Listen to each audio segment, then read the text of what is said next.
আসসালামু আলাইকুম সবাইকে। ফারজানা সিম্পল লাইফে আপনাদের সবাইকে ওয়েলকাম জানিয়ে আমি ফারজানা চট্টগ্রাম থেকে আজকে আরেকটা নতুন ব্লগ শুরু করতে যাচ্ছি। আশা করি আপনারা যেখান থেকে আমার ব্লগটি দেখছেন সবাই ভালো আছেন, সুস্থ আছেন, নিরাপদে আছেন। আলহামদুলিল্লাহ আমরা অনেক ভালো আছি। এখন যেহেতু ডিসেম্বর মাস, হয়তো সবাই অনেক ঘোরাঘুরি নিয়ে ব্যস্ত, বেড়াতে গিয়েছেন, কেউ বাবার বাড়িতে গিয়েছেন, কেউ বা শ্বশুর বাড়িতে গিয়েছেন, কেউ বা ঢাকাতে শহরে থাকেন, গ্রামে ঘুরতে গিয়েছেন। বিভিন্ন জায়গায় দেখা যায় ডিসেম্বর মাস আসলে সবাই অনেক বেশি ঘোরাঘুরি করে বা বিভিন্ন জায়গায় যায়। তো আমরা কিন্তু এবার ডিসেম্বর মাসে কোথাও যাচ্ছি না, ঘরেই আছি।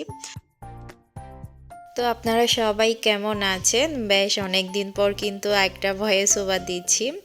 আমাকে অনেক ভিউয়ার্স আপু কিন্তু মেসেজ দিচ্ছেন, তারিন আপু আপনি কোথায় চলে যান, মাঝে মাঝে কিন্তু ব্লগ শেয়ার করি না বা আপনারা কিন্তু খোঁজ খবর নেন, সেটা কিন্তু আমার অনেক বেশি ভালো লাগে।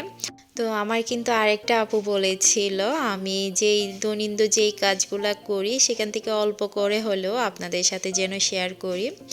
আসলে এগুলো শুনে না আপনাদের সুন্দর সুন্দর কমেন্ট পেলে কিন্তু অনেক বেশি ভালো লাগে, কাজের উৎসাহ কিন্তু বেড়ে যায়। তো আগামীকালকে হচ্ছে আমার একটা কেকের অর্ডার আছে।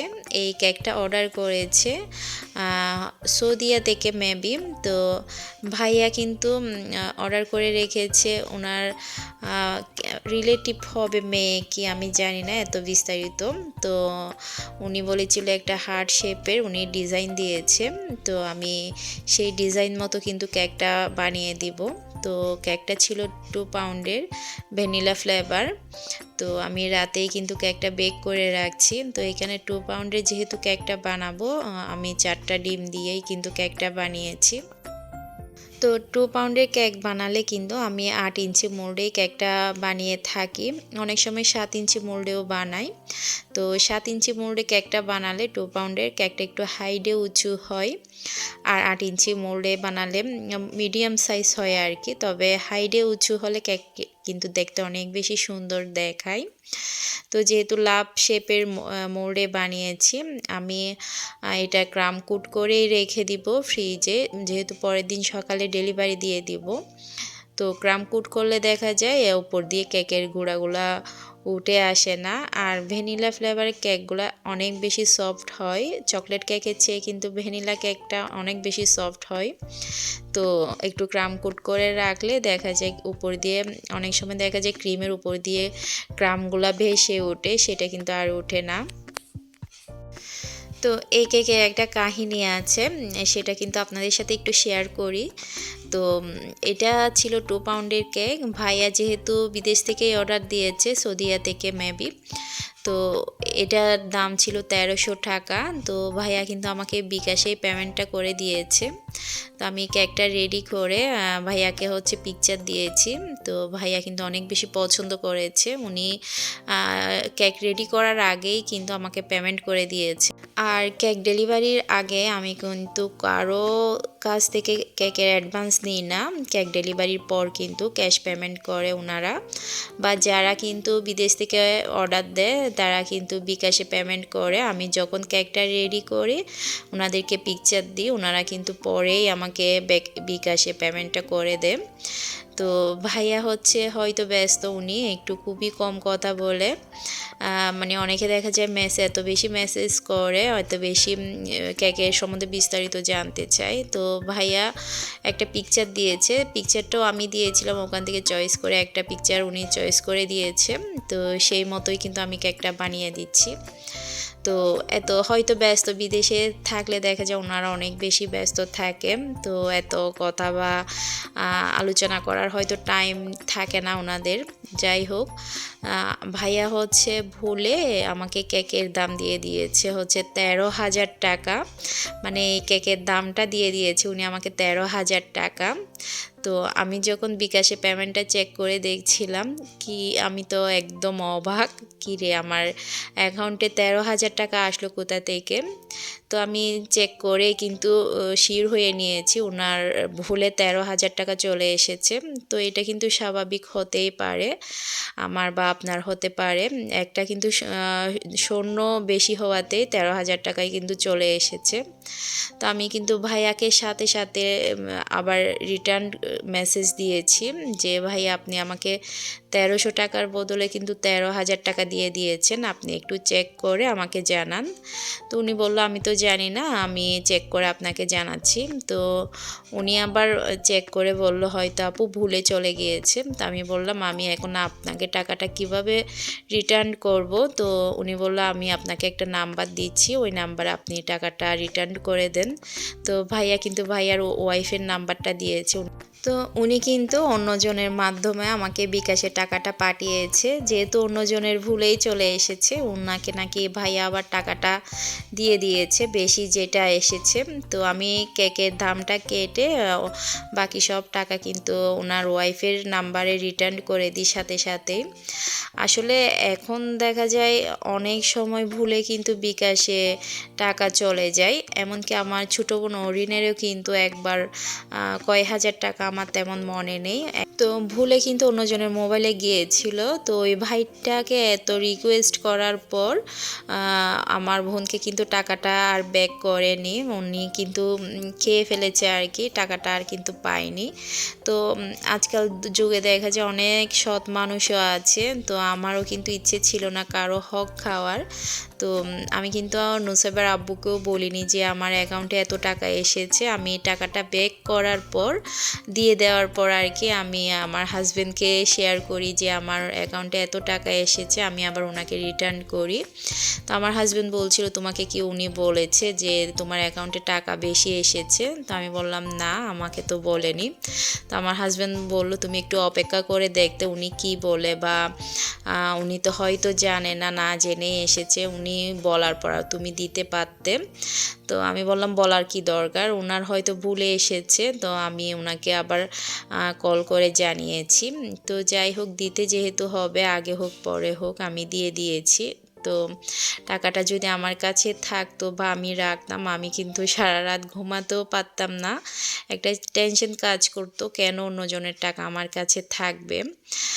যাই হোক, এরকম কিন্তু অনেকের কিন্তু ভুল হয়, অ্যাকাউন্ট নাম্বার ভুল হলে দেখা যায় অন্যজনের অ্যাকাউন্টে চলে যায়, বা বিকাশ নাম্বার ভুল হলে দেখা যায় অন্যজনের বিকাশে চলে যায়।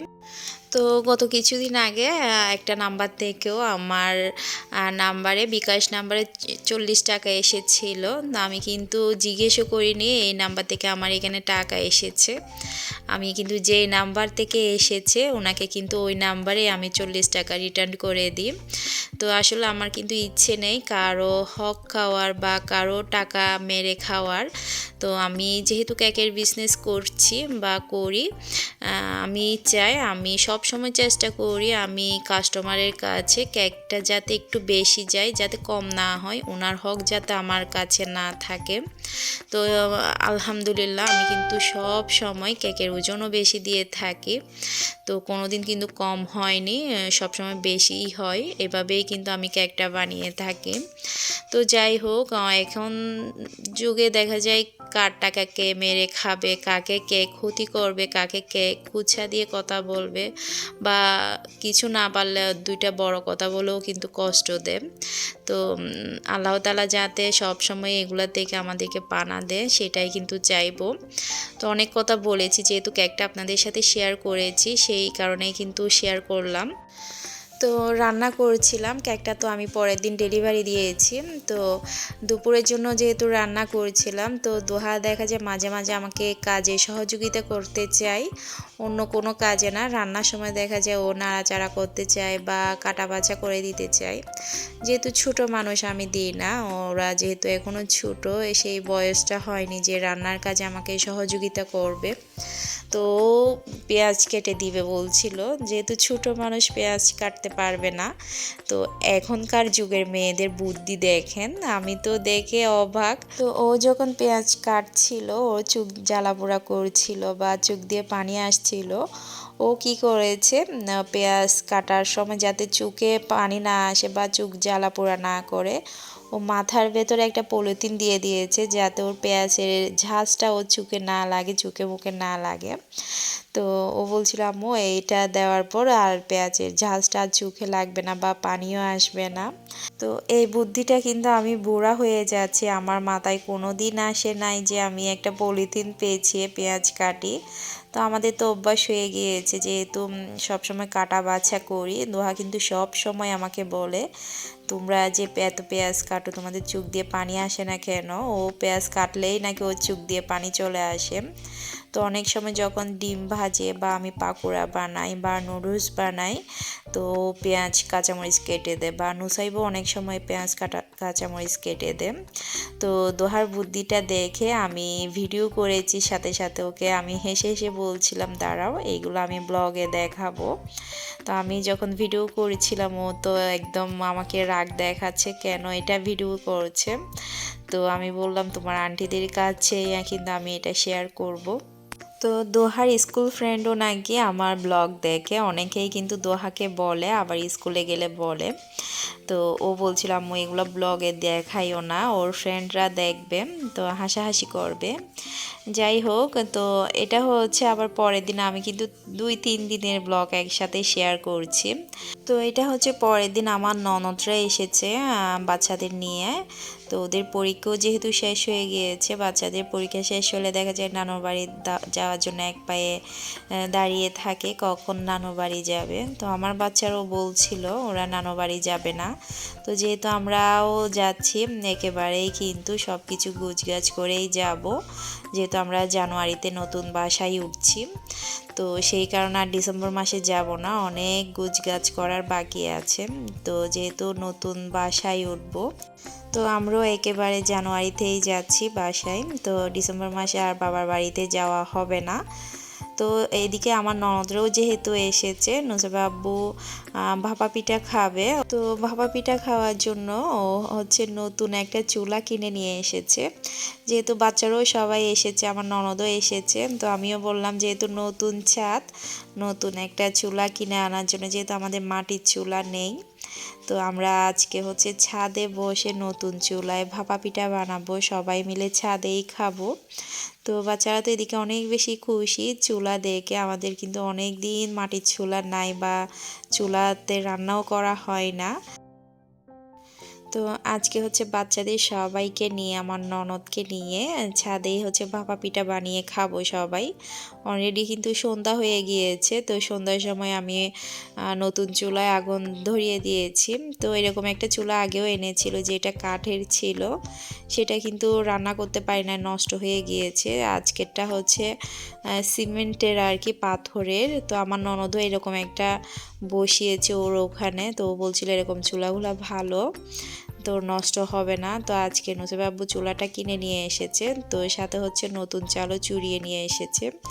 তো আজকে হচ্ছে খেজুরের গুড় দিয়ে বানাবো, কালকে সকালের জন্য মাংস রান্না করব, সকালে মাংস দিয়ে খাবো আর কি। তো এখন গরম গরম দেখা যায় খেজুরের গুড় দিয়ে ভাপা পিঠা খেতে কিন্তু অনেক বেশি ভালো লাগে, যদি নারিকেলও দেওয়া হয়। তো আজকে নারিকেল দিচ্ছি না, তো শুধুমাত্র গুড় দিয়ে বানাবো।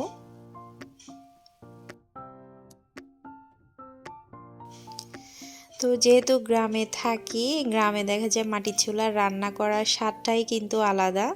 তবে আগে কিন্তু ছিল মাটির চুলা, যখন আমরা নিচে রান্নাঘর ছিল তখন তো মাটির চুলায় রান্না করতাম মাঝে মাঝে। তো এখন উপরে ওঠার পর থেকে কিন্তু আর মাটির চুলায় রান্না করছি না, যে বেশ অনেক দিন হয়ে গিয়েছে। তো আজকে কিন্তু ভালোই লাগছে নতুন চুলায় রান্না করতে। তো বাচ্চারা তো অনেক বেশি খুশি, ওরা ছাদে বলছিল পিকনিক খাবে। তো আজকে কয়েকদিন ধরে কিন্তু অনেক বেশি ঠান্ডা পড়ছে, তো আমাদের সাতকানিয়াতেও কিন্তু অনেক বেশি ঠান্ডা পড়ছে, প্রচুর ঠান্ডা ছিল। তো খোলা আকাশের নিচে ছাদের উপর নতুন চুলায় কিন্তু আগুনের পাশে বসে খেজুরের গুড় দিয়ে ভাপা পিঠা বানাতে কিন্তু আমারও অনেক বেশি ভালো লাগছে। একদিকে বানাচ্ছি, একদিকে বাচ্চারাও খেয়ে নিচ্ছে গরম গরম খেজুরের গুড়ের ভাপা পিঠা। তো যাই হোক, এগুলা কিন্তু বাচ্চাদের স্মৃতি হয়ে থাকবে আগামী 5 বছর বা 10 বছর পর, কিন্তু এই সময়টা ওরা অনেক বেশি মিস করবে, যেটা এখন আমরা বর্তমানে অনেক বেশি মিস করছি। আমাদের ছোটোবেলার যখন আমাদের ফুফাতো বোনরা আসতো, আমরাও কিন্তু অনেক খেলা করতাম, অনেক মজা করতাম। তো আমার বাচ্চারাও দেখা যাবে অনেক বেশি মিস করবে আগামীতে এই দিনগুলা। তো আমার আজকের ব্লগ এ পর্যন্ত। সবাই ভালো থাকবেন, সুস্থ থাকবেন, সবাই নিরাপদে থাকবেন, আমাদের সবার জন্য দোয়া করবেন। আসসালামু আলাইকুম, আল্লাহ হাফেজ।